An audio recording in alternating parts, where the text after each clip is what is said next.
The other thing I always make a pitch for is if you're not a member of the Indiana German Heritage Society, please join. We always like members. And guess what? You do not have to be German American or Indiana German to be in the organization. All you have to have is, well, first money and to join, and then an interest in what we do. And what do?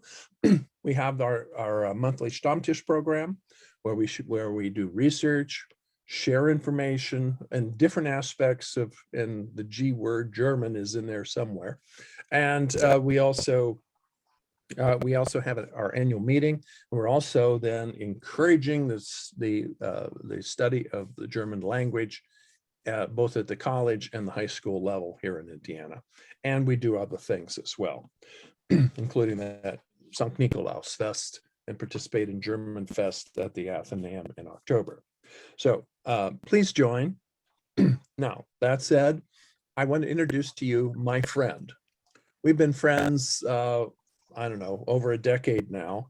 And the more I talk to him, the more I work with him, the more I find him very, very interesting, because he and I have a shared interest in our German heritage going back to our childhoods. Now, I'm not from Dubois, God's Country County. I'm from Franklin County, Indiana. There's a lot of similarities of those two counties, both in southern Indiana. Ron has had a lifelong interest in the topic, and he also is a graduate of the Ball State School of Architecture. So he is an architect practicing here in Indiana, doing work both in central Indiana as well as down in God's Country, down in Jasper. Ron also has done presentations before for the Indiana German Heritage Society, one several years ago, and the topic was the Schnitzelbank Lied, the Schnitzelbank song. And as it turns out, he has been amassing for many years, I guess decades now, a big collection of memorabilia related to the Schnitzelbank song. And of course, that, I don't know if that started because the Schnitzelbank restaurant, a very famous German restaurant in Jasper. Yes. He was, okay, he admitted that. And I don't know if he got free beer, but anyway. Ron is professionally interested in German American landmarks, and then of course in widespread interest in the different aspects of his own personal and family German American heritage, as well as that of Dubois County, and then of course the whole state of Indiana and the United States. I think I've said enough. I'm going to turn this over to Ron, and his brother, by the way, gave a very interesting program in the spring about the different German towns of Indiana. And his brother Don is identical twin. So I questioned that when I say him, I said, are you or are you your brother? You know, to get them sorted out. But I'm going to turn this over to Ron, and I'm very grateful for Ron's doing this presentation, and he is a real authority on the topic. Thank you, Ron. And I hope my dogs, got 3 dogs on my feed here. I hope they don't bark and turn off my computer. All right, can you see? Okay, German American landmarks in Dubois County. First of all, I want to, for those who aren't familiar with Dubois County is in southwestern Indiana, down in the pocket of Indiana, it's called. And it is, if you look in the United States picture, you see a dark dot down there in the lower corner of Indiana. And that's because it's been heavily populated by German immigrants. And there still is quite a bit of German heritage in Dubois County. Even though a lot of people tend to move away after so long a time, there's still quite a bit of German families that live in Dubois County. When our ancestors left Germany, they left mostly small villages in Baden and Bavaria, southern Germany. They were primarily Catholic, and small villages such as Pfaffenweiler, which is our sister city. Pfaffenweiler, like many communities, looked like this, were very old buildings, plaster, very close to the street, with towers poking up within the community. But when they came to America, they didn't have that luxury of having building materials like they had in Germany. So they would have to rely on the wood of the hardwood forests. So they built log cabins and log structures, including, commercial buildings, churches, post offices, government buildings were primarily log structures initially. Eventually, they converted the log houses into one-story or two-story dwellings with siding. This is an old house that is actually log structure behind it, hiding behind the frame, the clapboard siding. This was then of course they started building with framing materials like lumber, rough cut lumber. This is a one-story building, a house that was on the downtown square before it was built before the square was graded, and it lasted for a number of years. This is where the city office building is currently. Then, of course, when people got enough money, they built two-story houses, frame houses. Out in the country, it's often you often see red roofs on the houses, and that harkens back to the red roofs of Germany. You'll still see quite a few red roofs in the countryside. Of course, the immigrants brought to America their craft of stone and brick masonry. Picture on the left is a mason brick shop in Pfaffenweiler, and the one on the right is a similar brick and masonry shop in Jasper. That's the Hoaxon Brickyard. About 1850, brick was available for construction, and Father Kundek, who brought the German Catholics to Jasper, became the contractor for these three buildings, which are some of the earliest brick structures. The original St. Joe's brick church at the upper left, the brick rectory building on the right, and the Dubois County Courthouse on the lower left. He replaced the original contractor who skipped town with some money that he stole. One of the earliest brick built houses was the Opal Green Tree Inn building out on the southeast side of Jasper. It was a stagecoach inn. It was built in about 1858. And then the second oldest house is the Grommelsbacher Gutzweiler house. Brick structure, federal style for the most part, but it has some interesting stepped parapet end gables, which may have been influenced by the stepped parapets of Europe. And the one on the left is the Stube Inn in Pfaffenweiler.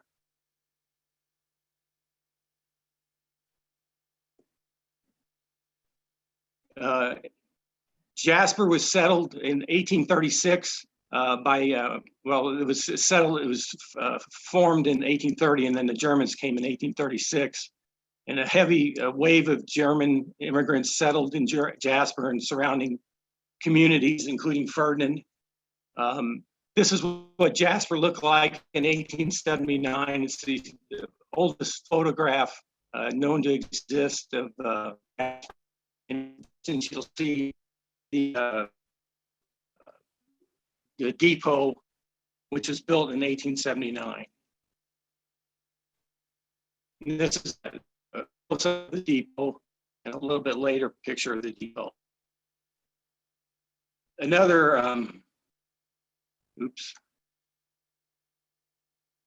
another building that was built at this time was the Jasper Mill, City Mill. There was the second mill that was built on the site. The first one was built in 1830 or 1820. And the second mill was owned by the Eckert family and built in 1861. And this is how the mill looked in 1881 and 1895. You'll see that how they enclosed the clear story, third floor of the top floor, and then added the wing to the right. And of course, what Jasper's often known for is the St. Joseph's Church, Catholic Church. It was begun in 1876 and took several decades to build. You can see where the tower in the first picture on the upper left is just barely juts out beyond the roof. And then it got built to the bell tower level. And then it was completed to the clock tower or clock level. This is before the clock was installed. And the design was based on the Big Ben Tower in England. So we have a Romanesque church with an English tower. It's kind of strange, but it comes off well.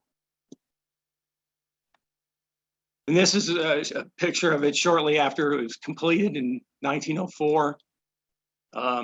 It was at the time the third tallest structure in Indiana. At 205 feet to the top of the cross.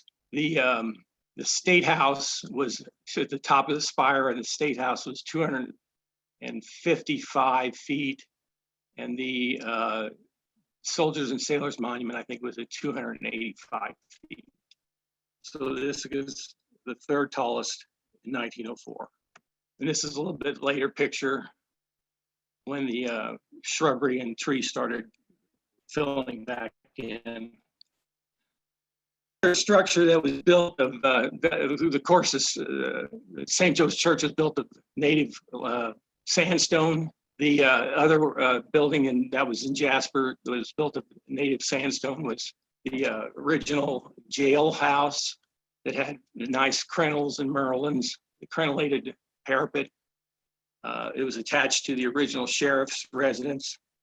That was the one of two monumental stone buildings in Jasper. And then, of course, like many communities, there was a wonderful academy that was built by the Benedictine brothers.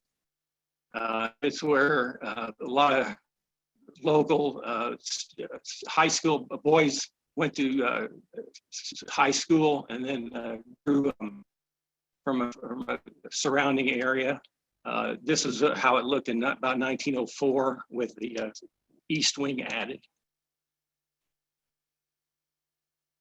The interior was wonderful, a beautiful educational facility. You can see from these pictures. Had a beautiful chapel. At the same time, Ferdinand, which is just south of Jasper, the Benedictines sisters were building their complex of buildings, including their original monastery or convent up on the left, and then the chapel. You can see in the small picture, or small in the picture on the lower left, you see the monastery and then the chapel. And this is how Ferdinand looked at about the turn of the century. it was probably the most European-looking village in Indiana, if not the Midwest. And you could see the monastery or convent on the left, the chapel in the middle, and then the city church or the town church on the right. They had a doctor by the name of Dr. Wolleman, who was from Switzerland. And when he married the Dr. Kempf, his daughter, and moved to Ferdinand, he learned the Swiss childhood. So he made for some plans to build a Swiss chalet in Ferdinand, and that became known as the Wolleman House. It was the first house that had indoor plumbing. At the same time, or about the same time, Jasper was still celebrating its German heritage. And in 1910, they constructed the German-American Bank building that featured a lot of European design elements, the crenellated parapet, a tower, and stone coursing, and nice, beautiful detailing. The area was absolutely beautiful. Of course, the Edwardian, Victorian, Edwardian detailing of the bank interior. And in 1915, the Ferdinand started, the Benedictine sisters started construction of their castle on the hill, and it was completed a few years later. And that's what I consider the end of the period of German-influenced architecture in Jasper, Ferdinand, and Dubois County. Then we go through a period of modernism and lost appreciation for the old character of construction. And of course, the elements of the weather took its toll on some of the important buildings within Jasper. The floods knocked down the Jasper City Mill several times, the forebay. Eventually it was abandoned. And in 1964, the flood at the lower forced the city to tear down the Eckert Mill. Next loss was the German-American Bank building in 1966. It was replaced by a precast concrete T structure that was really very ugly, which they eventually covered up with stucco. And so the original German-American Bank, beautiful building, was lost. So we enter a period where we start losing our beautiful old structures, like so many communities in America. The next loss was the Providence Home, which was formerly the Jasper College, the Jasper Academy. It was replaced by another ugly modern building on the lower right. Unfortunately, the Geo Grotto that sat behind the Academy was faded and still exists. So we're now in about 1977, and the first attempt at restoring and preserving important buildings in Dubois County takes hold with Joe and Judy Roletter. Joe was a football coach and wrestling coach at Jasper High School.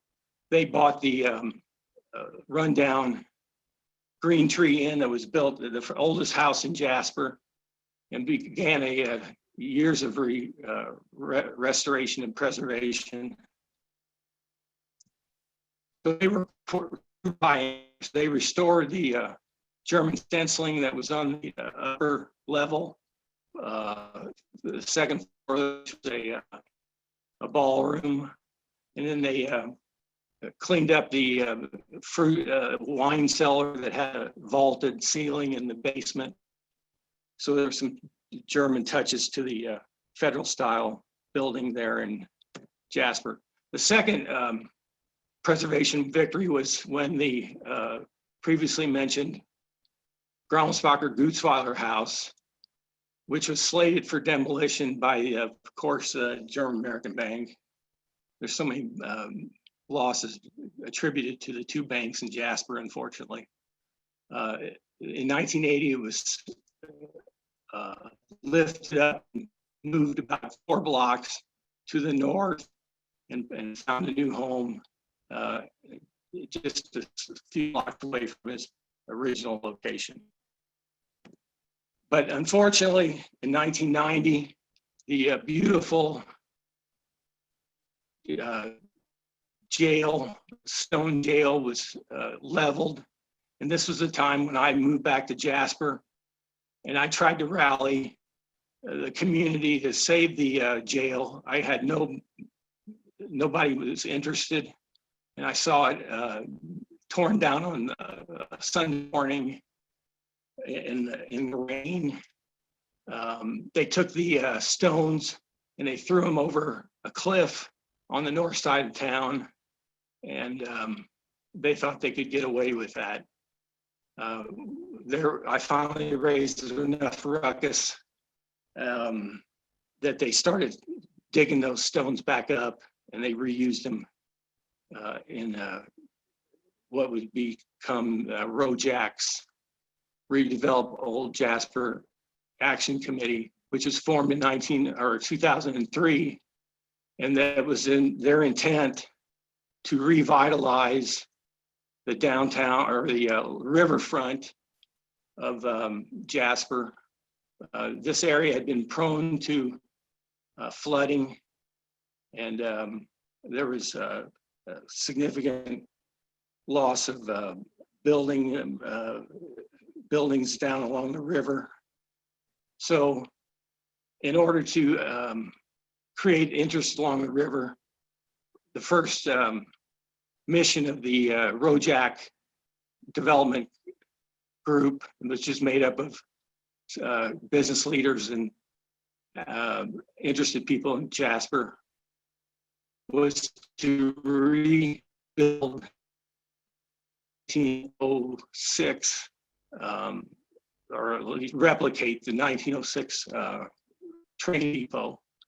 So I had the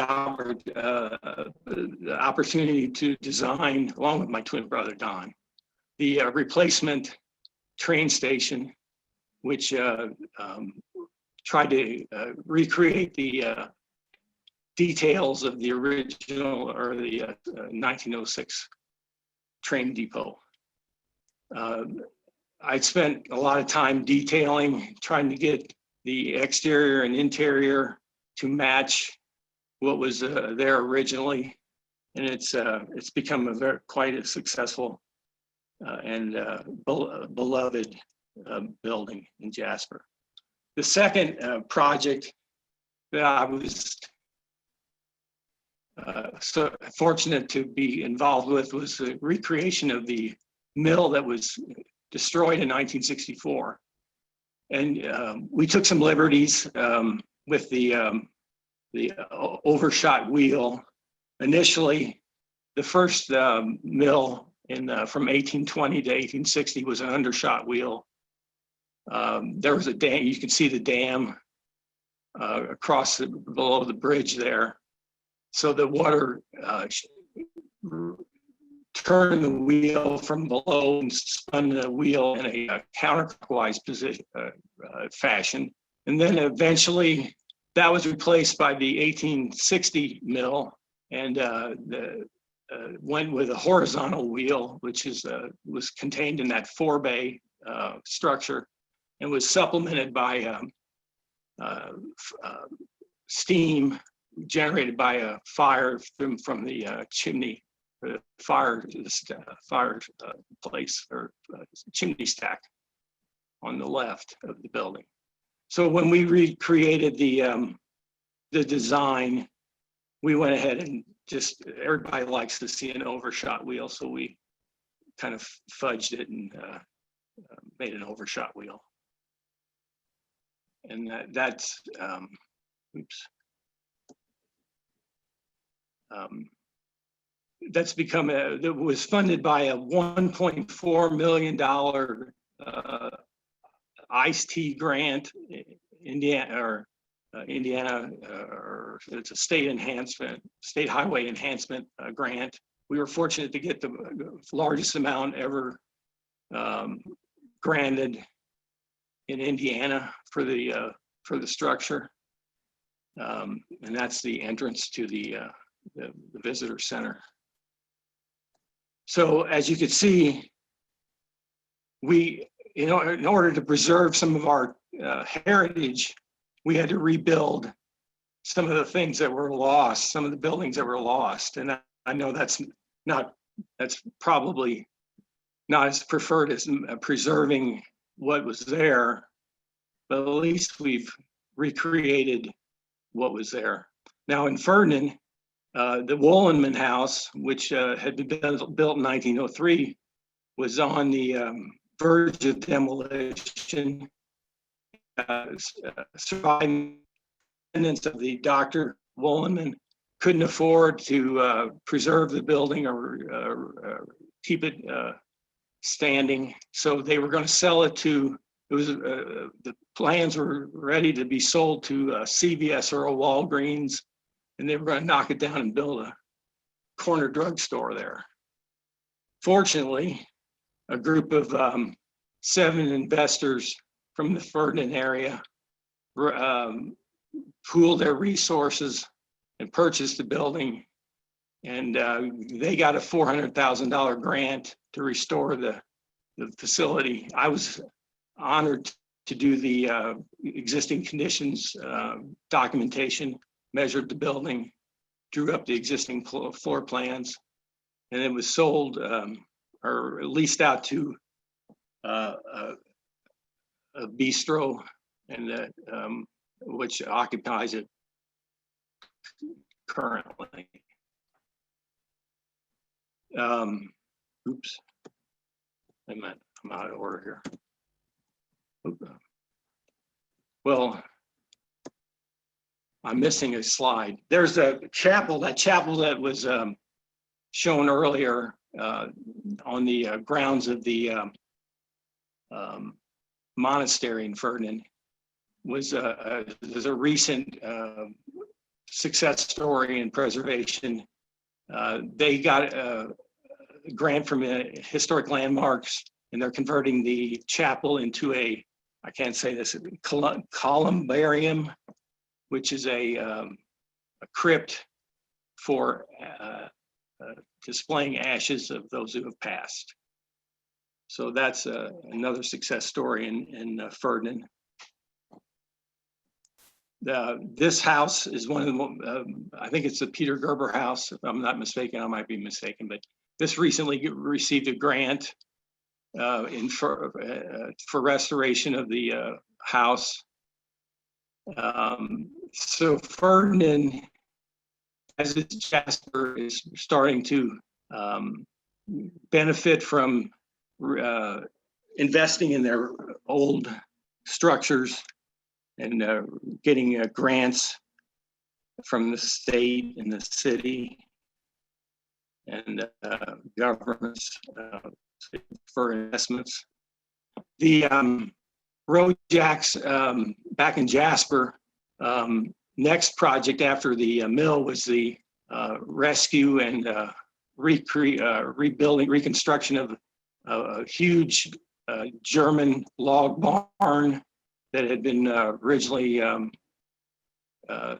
located in the county south of Dubois County. It was taken apart. You can see those little tags. Each log was tagged and reconstructed. I had the opportunity to design the foundation for this building so that the logs could sit on some concrete block. It is one of the largest German log barns. The German log barn has become a favorite preservation project for many families and couples. That there's quite a few of these log barns still situated around the county, and people have been converting them into homes and other uses. There's a description of the log barn where you have a cantilever and the columnless porches. There's one that's rebuilt inside the Dubois County Museum, and the one down along the river that was reconstructed. It was reconstructed on the river walk in the downtown area near the mill and depot. Become a wonderful place for families to gather. It's also spawned restoration of smaller other structures from around the county, little spring houses and other log cabins. And then the most recent is a restoration of a county schoolhouse, one-room schoolhouse, which will be opening up very soon, and beautifully restored on the interior. This, the redevelopment along the river front with the mill and the depot and the log barn has led to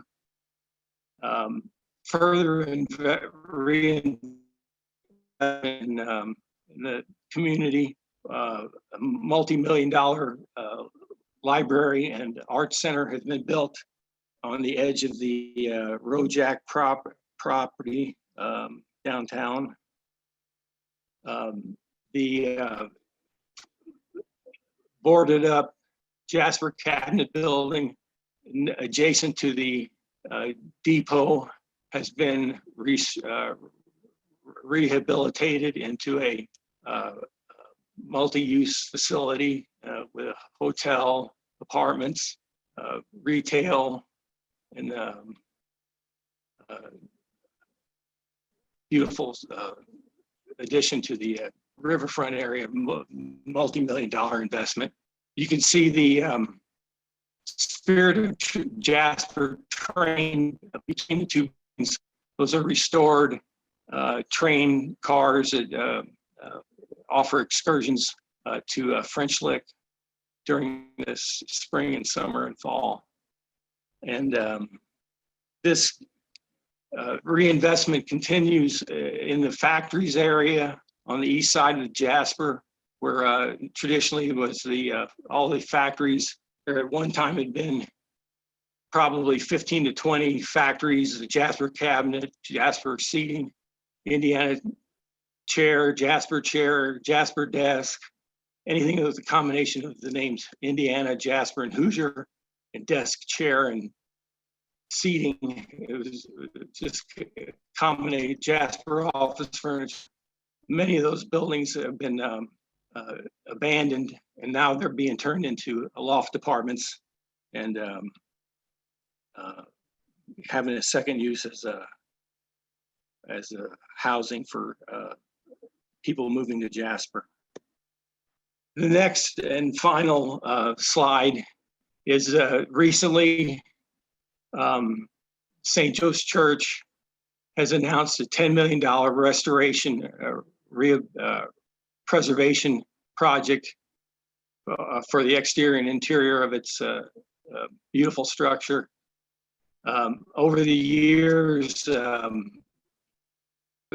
church has been remodeled quite a few times. It went through a period of modernist design on the interior. I had the opportunity to redesign the balcony in 1996 to more closely emulate the original balcony from 1953 to 1996. It was a blonde plywood round balcony that looked awful. And I worked with the organ company to design the balcony and do some of the detailing of the organ cabinets. And that's one of my proudest projects. And when I found out recently that they were going to tear all that out and rebuild the rear of the church, I got pretty upset because I thought they were going to tear out my design for the balcony railing. But the architect, who's a friend of mine, reassured me that they were going to salvage and preserve the balcony. So that is my report on the preservation of historic landmarks with German American influences in Dubois County. There's a lot more I could have discussed. I ran out of time putting it together. I've been quite busy, as a lot of architects have been, working in this period of heavy construction, and a lot going on in Indiana and in the world right now. So that's what I can entertain any questions at this time. Oop, there goes my dog. Ron, thank you. And it's always good to hear it directly from the horse's mouth, meaning that you are an active participant in these different projects down in God's country. And I wanted to, I know a lot of those places from my visits there. And then also that Jasper Academy was a boarding school, because my two of my great uncles who lived in Oldenburg, they were sent to that boarding school to get a good, solid Catholic education taught by the Benedictines. Yes. And my great uncles then, what was reinforced there was their German language and their German penmanship also. So Uncle Louis, even to his later years, could still write in the Alte Handschrift. Yeah. Reinforced by the Benedictine monks. They had quite a few faculty members that were straight from Europe. They had a band coordinator, instructor that was from Vienna, and was connected with the Vienna concert groups. They had a wonderful staff or faculty there. My grandfather, Don, and my grandfather tried to go there, but he only lasted 3 weeks. He couldn't take the curriculum. It was too hard for him. But he always maintained that he was an alumni of Jasper Academy. Well, we'll let him have that. Yeah. Ron, yeah, go ahead. Question here from Charlotte. You might know her. Yeah. Who uses that building in Ferdinand now? It was a sandwich and wine shop at one time. Who owns that building now? Well, I'm not sure how the ownership is worked out. I think it's owned by the Historical Society. I'm pretty sure, the Ferdinand Historical Society. But it's being leased by the second tenant is a sandwich shop, and it's still in business despite COVID. I looked it up, and it's still in business. So hopefully, the first one was a wine and sandwich shop, and it didn't make it. So, but this is the second iteration, and it seems like it's working out. That's a wonderful, that Woolman House. There was some elements of it that I didn't mention. That it has a European, this beautiful European windows that open and pivot, and just a wonderful technological marvel. And then the interior, there's no plaster or drywall. it was all boards because I think the doctor had built it, didn't like dust and from plaster. So everything was just a sheathing on the interior. And then a had some other elements. Second Go question. ahead. for you. Are there any historic buildings that are available for purchase and restoration now that you know of? Oh, yeah. There's one in downtown. You know, I didn't show, I've had the opportunity to do some facade restoration designs on some buildings. So I could pull that up. Maybe I'll try to do that. I think your A lot of brother. the storefronts are being restored, but there's one which is the oldest, one of the oldest, if not the oldest, downtown building next to a beautiful building at 5th and Main Street. It was built. This frame building was built in about 1870 something, and it's up for sale. There's a beautiful 19 arts and crafts house downtown that's been for sale for some time, and a few other buildings that are available. Your brother also said maybe you could pull up a picture of the Astra as well. Yes. If I had, I ran out of time. Plus, it doesn't have, it's not so specifically German in nature, but let's see. I don't want to lose you here. Well, while you're looking, Albert wants to know, have you ever done any restoration to your family home, Jasper? Done any restoration of what? To your family home in Jasper? Well, not my family home, but we live in I did for 20 years. I still own home, an 1899 Queen Anne / East Lake designed home at the corner of 9th and Main Street, which had been built by a Keebler family who lived there for just a few short years, and then his wife died, and he moved away.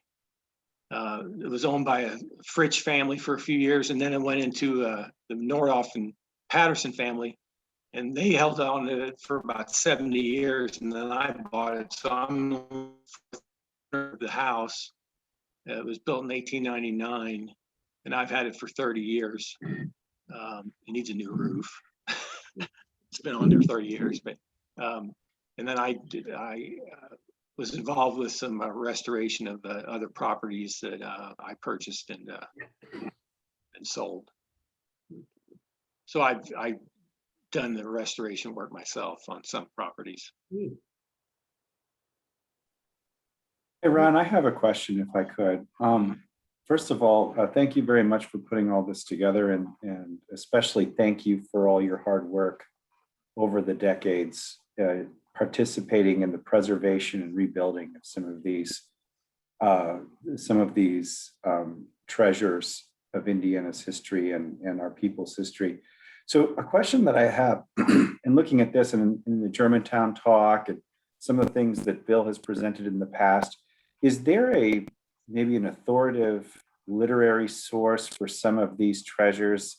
I could imagine, for example, taking a day trip or even an overnight down to Dubois County, eating at the Schnitzelbank, taking a look at some of these buildings, maybe even taking a look at the church just as to appreciate it. You guys have done so much work.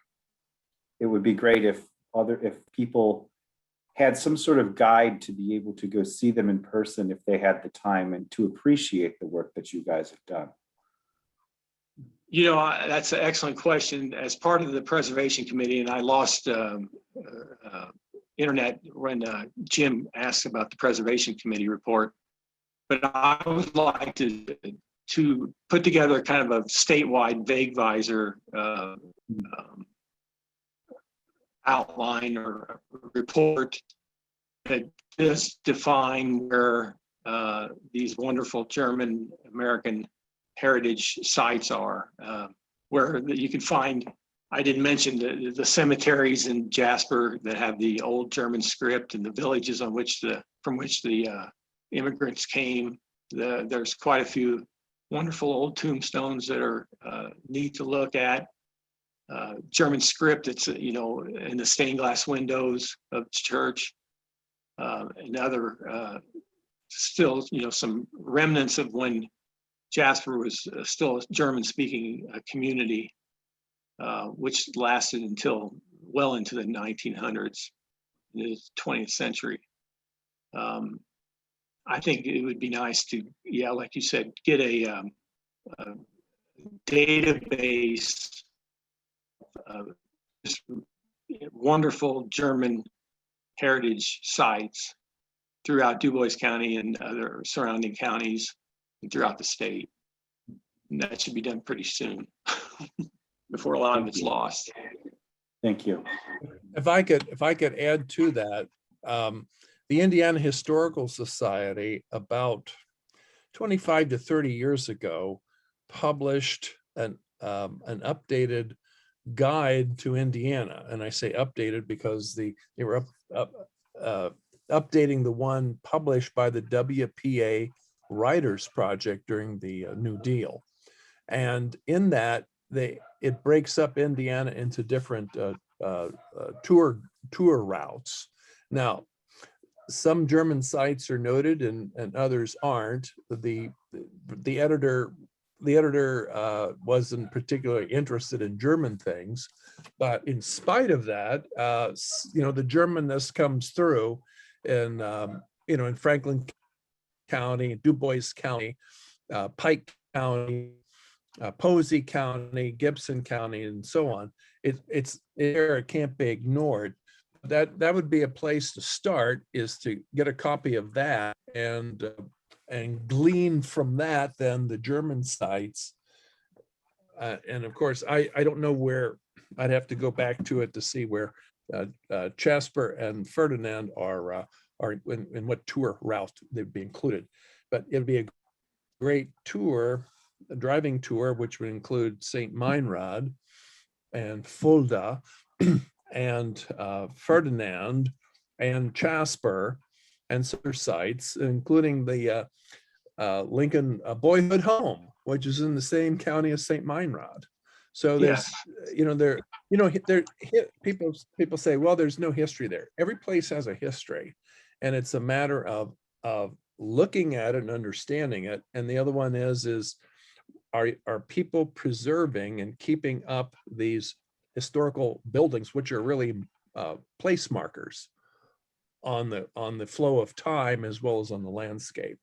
And that's what makes an interesting landscape. Is a cultural landscape. And sometimes that works and people that are interested, and sometimes it's not, and these things just collapse and they're gone, and there's just some stones left. Yes. So, and as I said, I'm from Franklin County, which is also heavily German and Catholic, with one village after the other built around or grew up around the German Catholic parish church. And so and then my two sisters went to St. Benedict College in Ferdinand, which closed, when was that, Ron? About 1970? Around 1970. St. Benedict, yes. Marion Heights hung on until 2002, the high school for girls, but my daughter went there for 2 years and then had to transfer to Jasper High School. And when my older sister got there, let's see, that would have been in 66 to 68. She had a classmate, her age, who still spoke German at home. So when my grandmother went down there and my grandfather on the other side went down for graduation, my grandparents were just delighted to encounter a native German speaker there down in Ferdinand. And so German language lasted longer, a generation and a half longer down there than it did in Franklin County. Yes. I'm trying to find some pictures, but I'm not finding them. Let's see, photos. Oh, I'll stop sharing, but yeah, let's see. Oh, no, I don't want to look at that. That was our growing pictures of Don and me growing up. Anyway, Don, if you got pictures.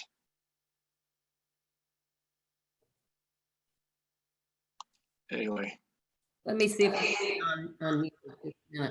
is he drop off? Oh, no, he's just, hold on. I'll let him unmute. If he doesn't Zoom bomb you. Can you hear me? Yes. Yeah. Okay, I probably could get to him, but I'm not set up to do that. I can do that. Oh, you mean, do you I want? mean, I was gonna pull up a picture. Ron's worked on, he was the architect for the, it's not specifically German, but the Astor Theater back home. We renovated that. It's a beautiful 1930s Art Deco. Art Deco theater.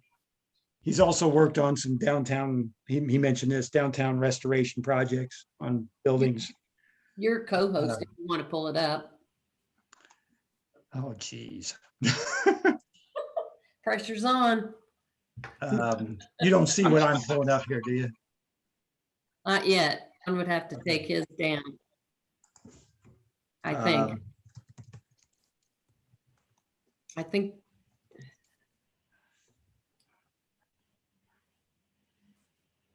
Well, Let's not worry about it. not worry about it. Okay. Yeah. Well, I just, anybody listening, they could go to Astor Theater, Jasper, if they want to look at a restoration of the old theater there. Okay. So, Then I visited Jasper and Ferdinand then about 1980 when I was finishing up at Indiana State. And I remember going to, there was a real old fashioned hardware store there on the square. oh, yeah. And it was right in the corner building. The Sturm Hardware. Yeah, I went in there. I wasn't buying anything. I just went in there.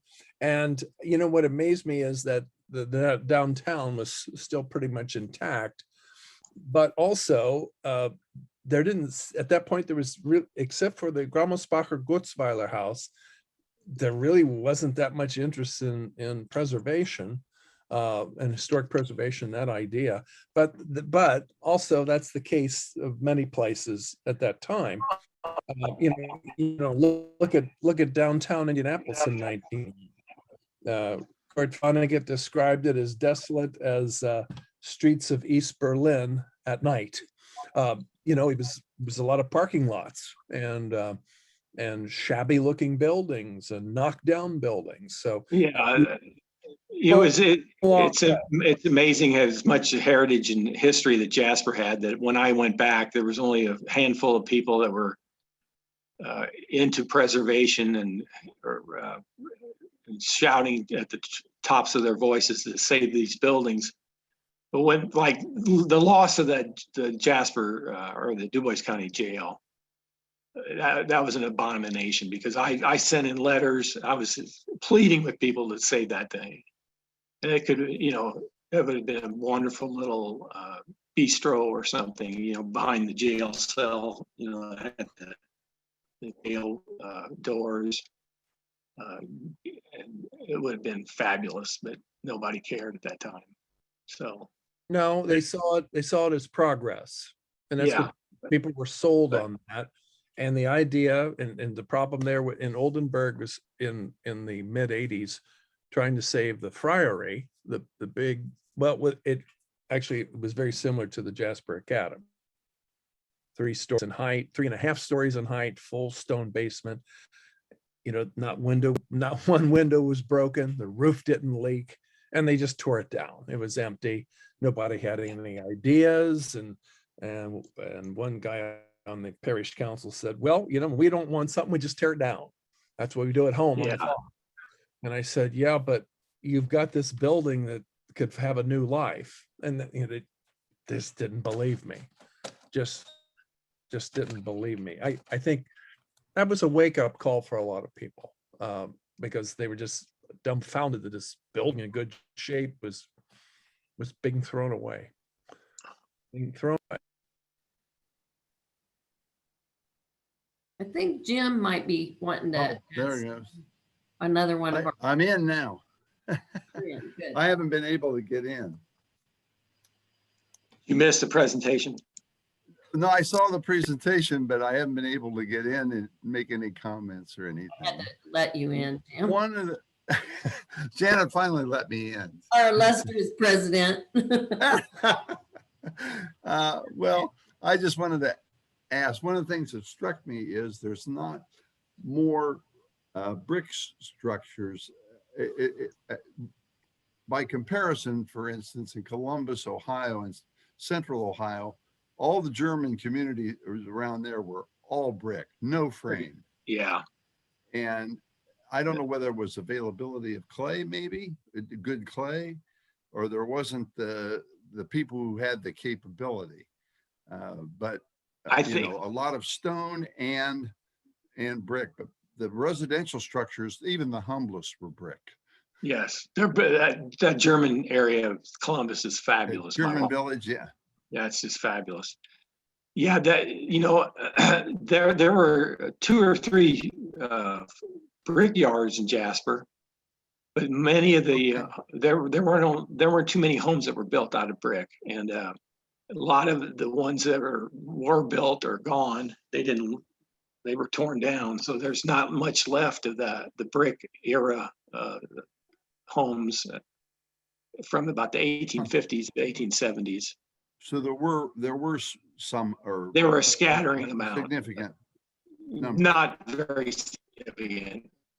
The pictures I showed you of the Green Tree Opal home, the Graumansbacher Gutsweiler, the Hoaxong family had quite a few homes they built because they were the Masons. They built their own homes.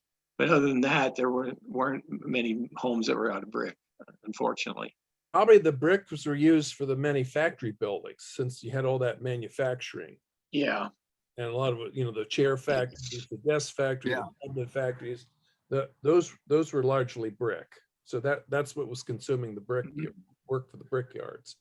Now, in the case of Oldenburg had 3 phases of history.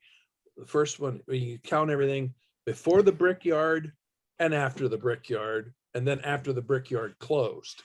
So in the case there in Oldenburg, before the bricks, they built the buildings they were half timber, Fachwerk, or Really? made of stone, the native limestone, which you could just pick up out of the creek bed. And then the priest, who is the equivalent of Father Kundek, he was smartest man. He recruited a brickmaker who had settled in Dearborn County, enticed him to come to Oldenburg because this priest had big plans, and that brickyard, the Gering brickyard, produced millions of bricks to build the entire convent complex, the monastery, the brick church, and then numerous commercial buildings and brick houses and cottages throughout the village. When the brickyard closed, then, that was a real cutoff. Let's see, when was that? 1908. Even the brick barn of the sisters, it was a huge barn made of brick.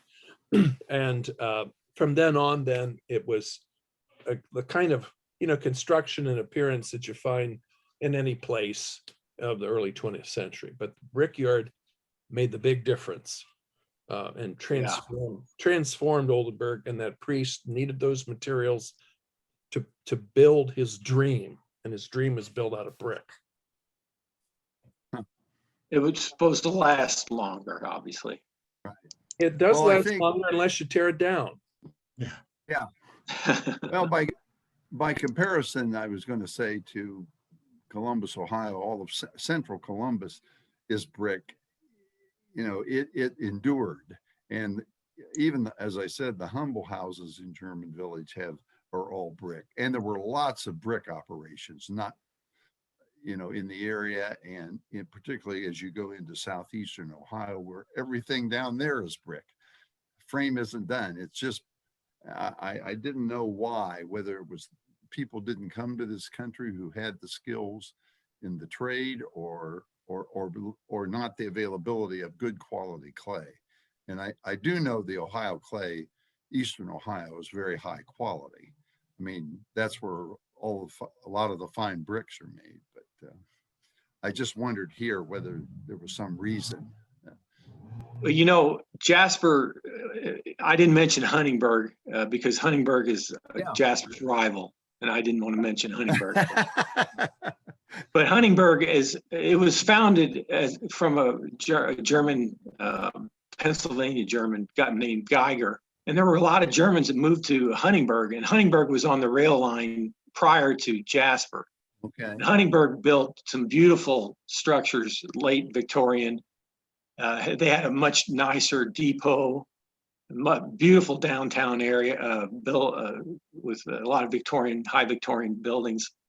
And then when Jasper got all the factories and the railroad is extended to Jasper, Jasper eclipsed Huntingburg, and Huntingburg went into a period of decline and kind of just didn't grow. But they had all these wonderful old buildings.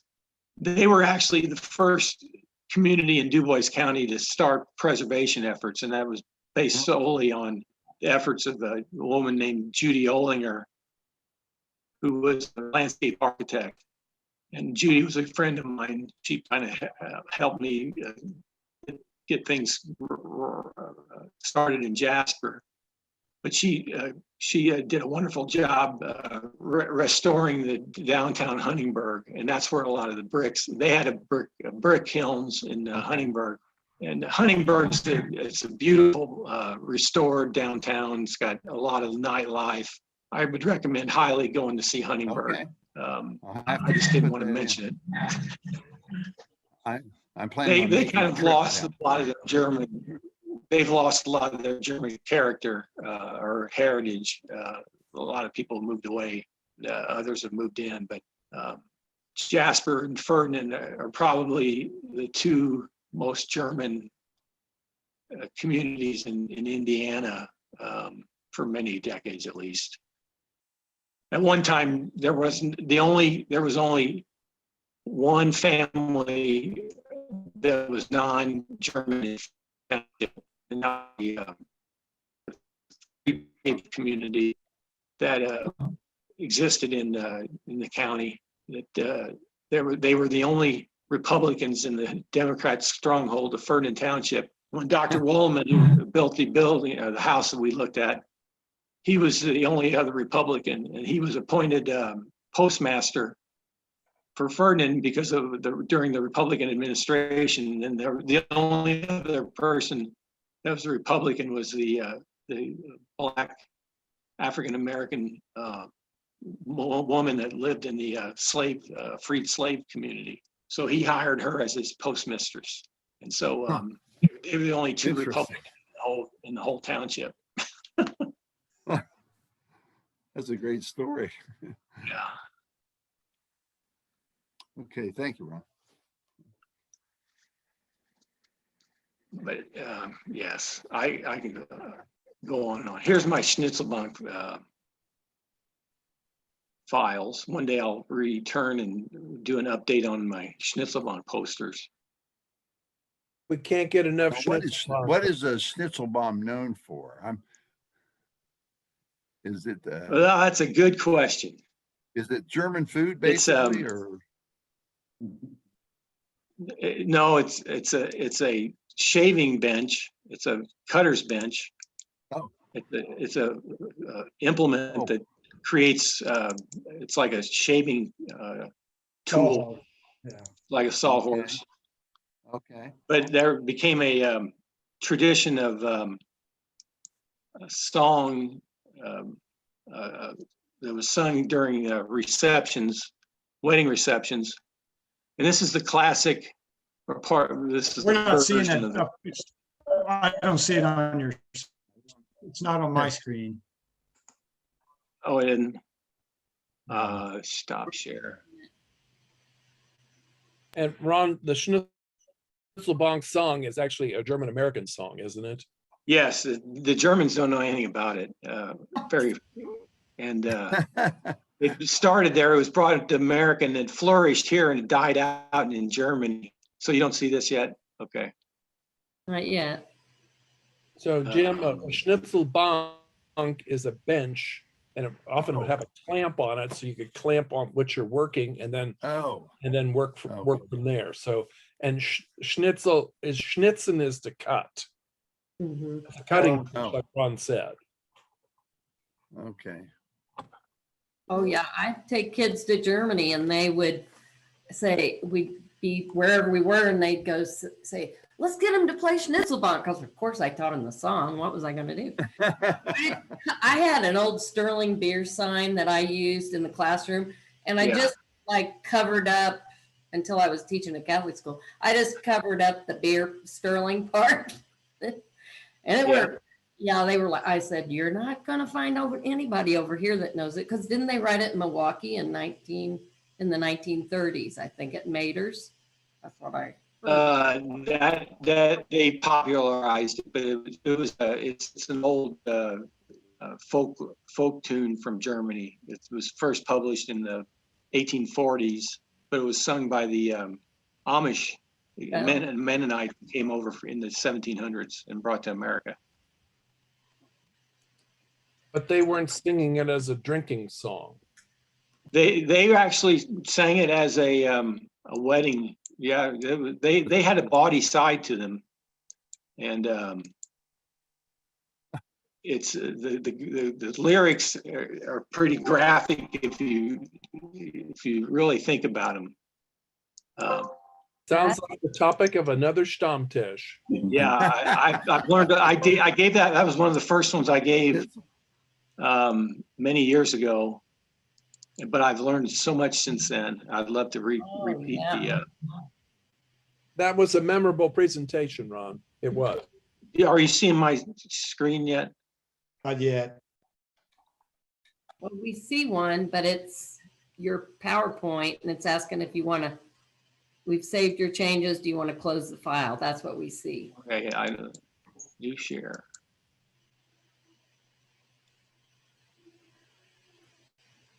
It wasn't a wedding in Posey or Gibson County unless you had Schnitzelbank. And when, oh, here we go. When they, my youngest sister got married, and she had a reception in New Harmony, and she's like, I am not having that. Oh, we coerced them into doing it. We did it anyway. I don't know anything, huh? You see these? Yeah. These are all versions of it's fun. I'm the only guy in the world that collects this stuff. I'm sure that's not true, Ron. That people will buy it for the beer, the brewery that's listed, but I don't think anybody buys anything that's just purely Schnitzelbank. And these are the ones I don't have.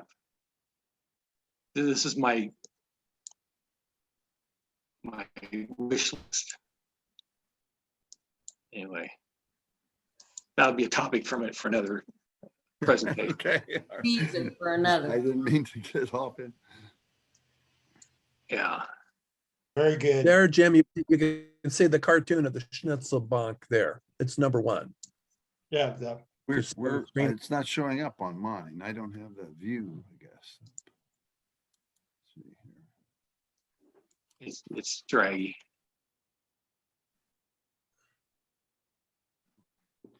Anyway, Are there any other comments or questions at this point? yeah, I spoke to the architect about that's doing the restoration or the reconstruction, restoration, preservation / whatever for the same church. I'd like for him to do a update when it's finished. And I think he would be willing to do that, but that'd be about a year from now. I wanted to have some of his renderings, but he was too busy to send them to me. Who is the architect? Who is it? Mike Egan, Entheos Oh, architect. Mike. Entheos, yeah. Mhm. Yeah, pull up St. Joe Church, Jasper, and you'll see his renderings. They're beautiful. Okay, He's- all right, I'll do that. All right. Don't Well, miss- Thank you. it's a pleasure. Yes. Thank you very much. And then we'll see everyone August 11th, which is a Wednesday. Meet us at the GAK or see us via Zoom. Thank you. Thank you, Ron. Bye.